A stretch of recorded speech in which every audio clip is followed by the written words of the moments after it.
Okay, okay, okay.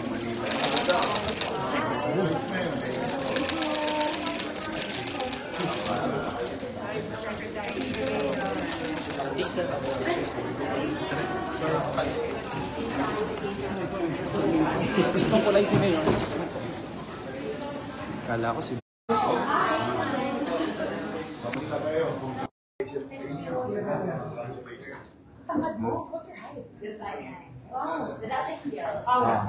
Where's Jonas? Hi, Jonas. How are you? Welcome. Hi, Jonas. Guys, hello, hi.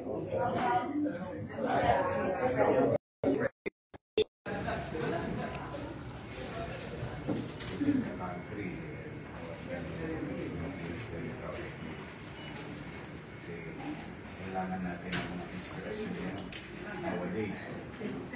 Sa hirap ng buhay ng tao.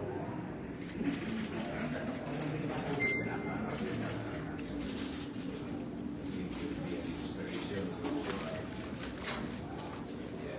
Any teenager in the country? You're from Quezon? Talaga. Alam mo ba, Chi, from what I have heard, you've been joining pageant very young age. 10 years old. Pareho pala kami. Hindi, 10 years old ako. No. 10 years old ako naging basurero. Since 10 years old. High school. Then I promoted myself like you. You promoted yourself. Competed in the world. We're very excited. Kamusta ka naman dyan? Nakita mo, masaya mga taga-Maynila. So after that, ano ang gagawin nyo na? Mag-ikot kayo sa mundo? O ano bang mga schedule niya, Jonas? Ay, busy. Busy na. So we are also tying up with Sparkle, Rachel, Oh, Marcelo. you're in good hands. You will continue to sparkle. Yes, so and thank you, Mayor.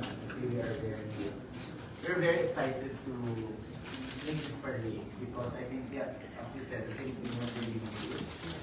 And especially now, 500 pesos on the Buena.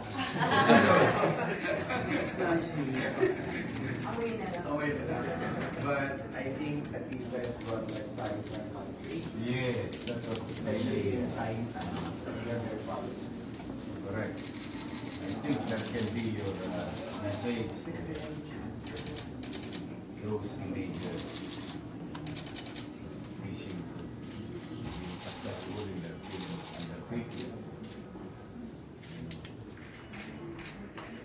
Try and continue to inspire others. Even though in you're located in the heartland areas. There was a time, if I'm not mistaken, I'm not so familiar, but I have an idea wherein Bicolanos, maraming beauty queen or beauty excels. Started with Venus Rock. Yeah. And then nagkaroon ng Bicol Wave. Yes. I remember that when I was a vice mayor then at the time. So, ibig sabihin, hindi na monopolize ng Metro Manila ang ganda. Ang ganda ng Pilipina ay nasa buong Pilipinas. Yun po yung ginawa namin sa Miss Universe Philippines. Sabi ko, we have to, hindi pwedeng sa Manila lang ang casting, ang audition. So that's why we have Miss Man. So that's the global actually, global and local. We also have Filipinas around the world. Sa Zamboanga, sa Dumaguete, yung mga pinuntahan, ang dadaming magaganda. Mga Ilongga, maraming, ano yun, Cebuano, they're everywhere. In recent years po, like ang winners namin, Miss Iloilo, Miss Cebu, Miss, it's not already like yung galing ng Manila. Saka nagtataka ako, bakit pagka sa probinsya mas matangkad? Marami bang star margarine?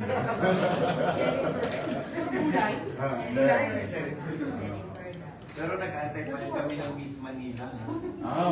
West Philippines. We're gonna revive Miss Manila. I hope you join us and inspire Manileños.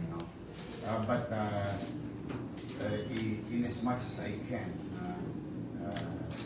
we're trying to efficiently spend our little resources and limited resources to social services. In fact, pagpapasensya mo mamaya, pag-ikot mo sa Maynila, ikot kayo sa Maynila, pagpapasensya mo, wala ka masyadong makikita mga parol or something. Even to that point, I canceled the acquisition of such, and I just wanted to put up one tree, and here we're about to lighten up. Sabihin na niya? Friday. Sa Biyernes. Para lalaking simbol, but we wanted to still share some things. Alam mo yung takwiran ng mga magulang sa bahay, yung iniraraos yung Pasko para may mapagharimunan man lamang. Doon ko na lang itinuon na walang pamilya Manileño pagdating ng 24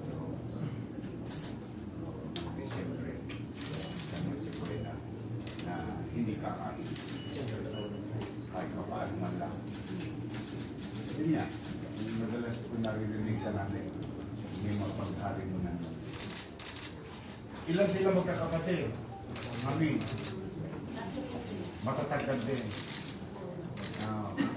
Ikaw lang. Minonopolize niya yata Star Margarine. You know, your mom and I, our generation, we were made to believe in the 80s. Kain ka ng Star, tatangkad ka. Galing marketing nila. So it's stuck in our heart and our mind na nung araw, may bibili kang pandesal sa panaderia. Tapos, meron doon 50 centavos. Naka-pre-slice na yung keso. Tapos may foil yun. Tapos gusto mo naman, magpapapahid ka ng ng mantikilya. Tawag yung mantikilya. Start sa pandesal. Kasi feeling namin tatangkad kami dahil gusto namin kasi noon yung basketball. Sila Dondon ng Palayo, Rudy Distrito, Loizaga, Jaworski, yung mga Abding Patrimonio. Those were the eras eh. Lahat yata ng kanto, gumagawa kami ng basketball court eh. Those were the days.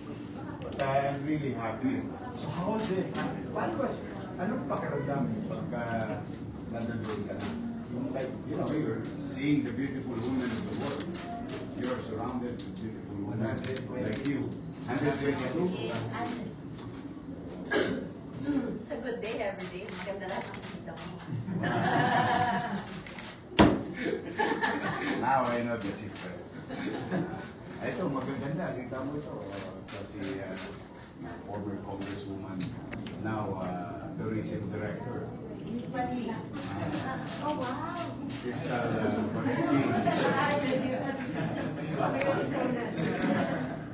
Ito naman, si Vice Mayor. Mga tol.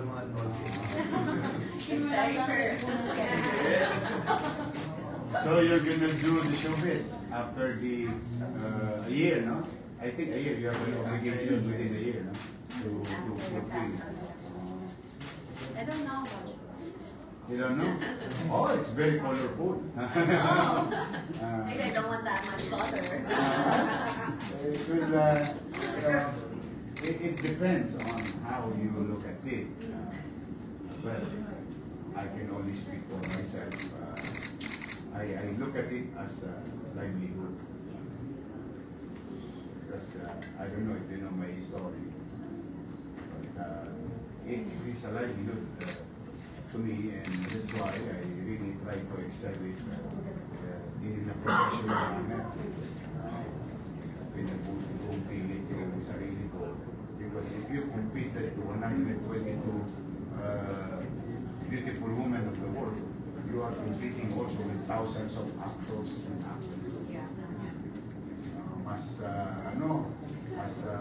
Masikip ang para kang dumadaan sa butas ng karayo. Kaya pinilit kong magbuti. In a short period of time, we were about 100 plus in That's Entertainment. In a short period of time, like a year, producers started noticing me. And that catapult my career. So, depende talaga. Pagka Napapanood ka daw yan. tama, sabi ko siya. 97 ka pinanganak, ano? 97. Akala mo, 1-year-old ka nung mag-umpisa ako sa pamahalaan. 98 eh. 98 ako. 97 97, still doing Jimmy Super Show. 97, yeah. Still doing Jimmy Super Show. Kasi after mo That's Entertainment, i-promote ka na sa Jimmy Super Show. Kung mag-excel ka. Maganda showbiz. You know, bright the future there, especially with your statue.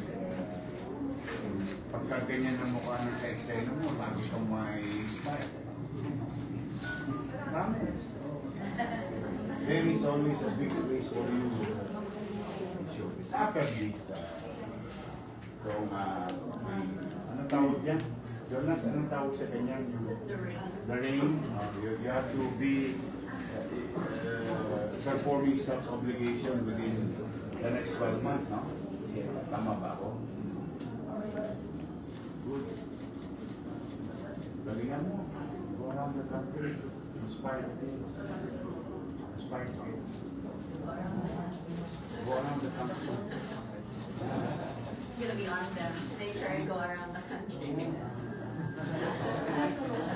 Go to, have you seen Basila? You should go to Basila. It's a beautiful place. Nowadays, it's a peaceful place. I was there many times, whether showbiz or politics. We go to the park. Maraming mga ganyang lugar sa Coron, mga lugar na you never know when they see you, they get inspired. Sometimes seeing their idols, nag-boost ng aspiration ba tawag sa English? Aspiration. Never saying that, diba? Second time sumali sa Miss Philippines. That's what I have told the students yesterday. She didn't win last year. So she won this year. See? That's what I've been telling the students. In life, you're going to face so many failures. Failures is inevitable. But it teaches you a very good lesson to be a better person the following day. Sabi nga niya, when she was joining again, ako yung ginabat niya. Sure ka na nasali ka ulit. Kasi alam mong lapit ka, pero hindi ko nasa judges yan, no? Ano, pero yun ang siya eh. So sabi niya, last week na niya. So, yun It's so bad. She was able to answer properly. She was able to explain herself, talk about her advocacy, and answer the question, which is not easy when there's a time limit. Talagang nanonood ka. alam mo, hindi ko na panood. Andiyan ba yun, no? Andiyan ba yung mga Mexico? Oo. Nasa office ko sila, nanonood ako. Kasi dito sa Manila, Narinig ko. at isa dito sa Manila, ang policy ko, since mayor ako, although personal belief ko niya when I was vice mayor, but my policy in Manila is walang bakla, walang tomboy, walang lalaki, walang babae. Lahat. So, I don't know if you notice going inside, everyone, kahit iba-iba yung mga preference nila sa buhay, they can work, mamahal ko. Even in the front line, even in the office, whether ano man ang skills nila. So, kahapon, nung sinabing darating ka, ang una ko naalala yung mga paklako. Huwag yung mga bechi ko. Kasi ano nila, ang kanila eh, siyempre. Aspiration. Sabi ko, lahat yun, most of them are working. Kaya di masasayahin ang tao dito kasi walang prejudice. Nangongonya tapos sa nagbubuli. Konya, pupatusan ko.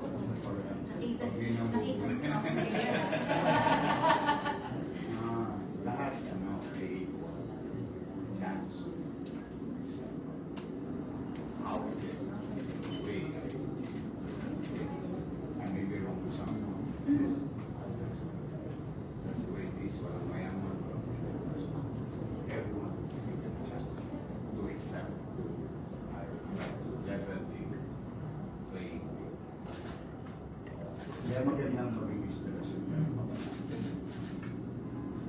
Kahapon na kasasabi ko na sa mga yung nirevise natin quiz B. Yes. Sabi ko sa you're going to pay. It's not because I want you to pay. You're going to experience. It doesn't mean you're a failure. Keep on going. Alam mo yung commercial ng baterya? Energizer.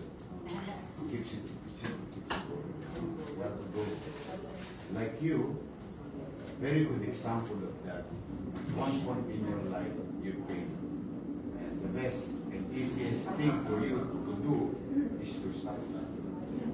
But you did not. That's why you are attained greatness, achieve greatness. Yeah. And that can be an inspiration for Filipino children. Kailangan yan. Kailangan namin ng inspirasyon yan. Kailangan namin. Kailangan ng tao. So we have to really move on fast. And moving on, we need some inspiration. Ako, ang inspirasyon ko rito ay yung mga lolo-lola ko, saka yung may isang. Doon ako umuhugot lagi, lakas na doon, despite of our physical problem. Pag bumiti na yung lolo-lola ko, ubos na lahat ang pagod ko sa kanila. So, from there, kasi itong Pilipinas, malitan sa mundo, pero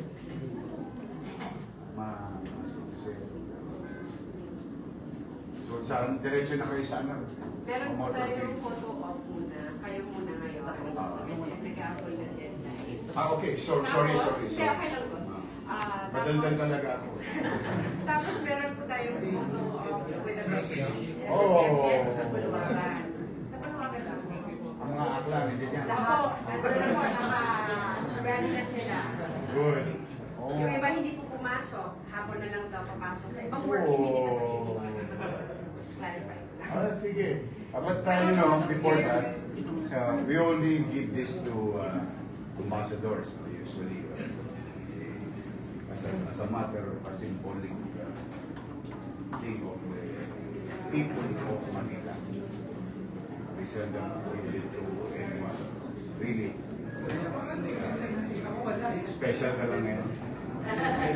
Because I want you to be an ambassador of hope of the country.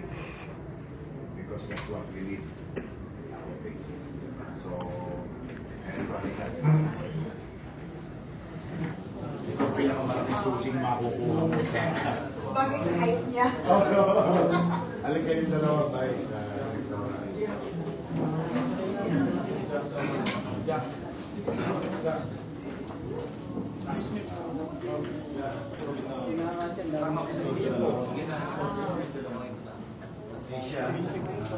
This is the king of the city. It's a symbol of sort of saying you're always welcome to City Hall in Manila. You're the king already. When it is not, you can open it. Tatry ko to,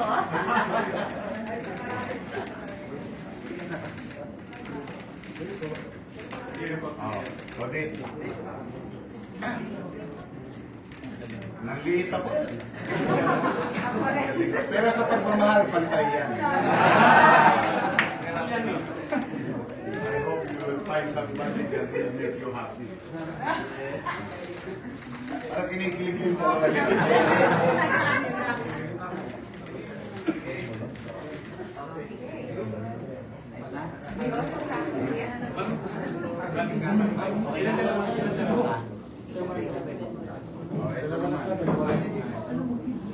Teka, meron pa ano eh. Meron pa. Hindi na lang din ako.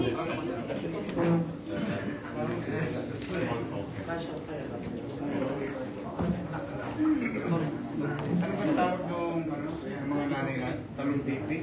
Talong pipi. Talong pipi. Talong pipi. Talong pipi. That's baby.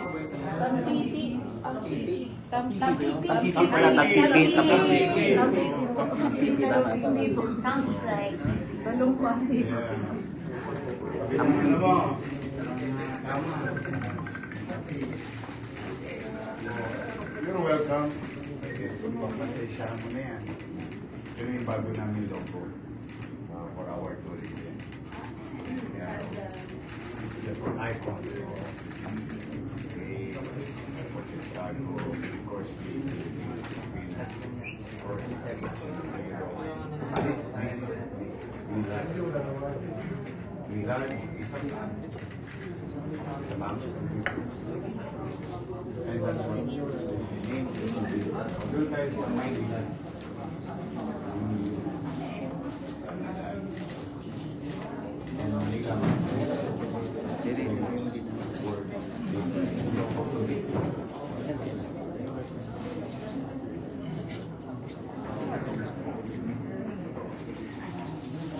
Halika, sumama ka, mami.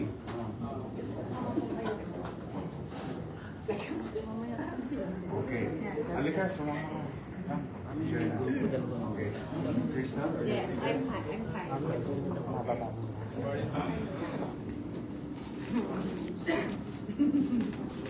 Ang dami ng ambassador dito, ngayon lang nakuluto mo.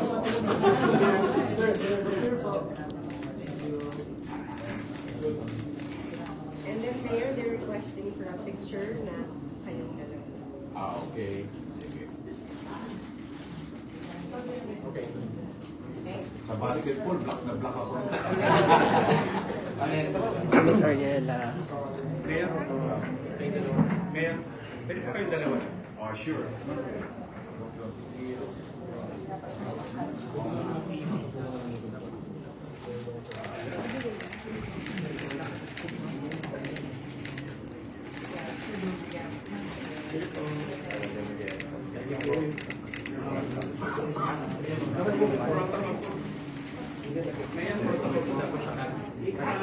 Sa kanan ako? Okay. Okay.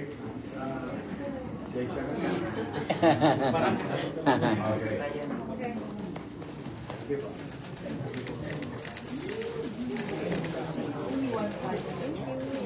And maybe another one, please. Yun. Beautiful. Okay. Thank you. Oh, halika, sadali ko na siya sa mga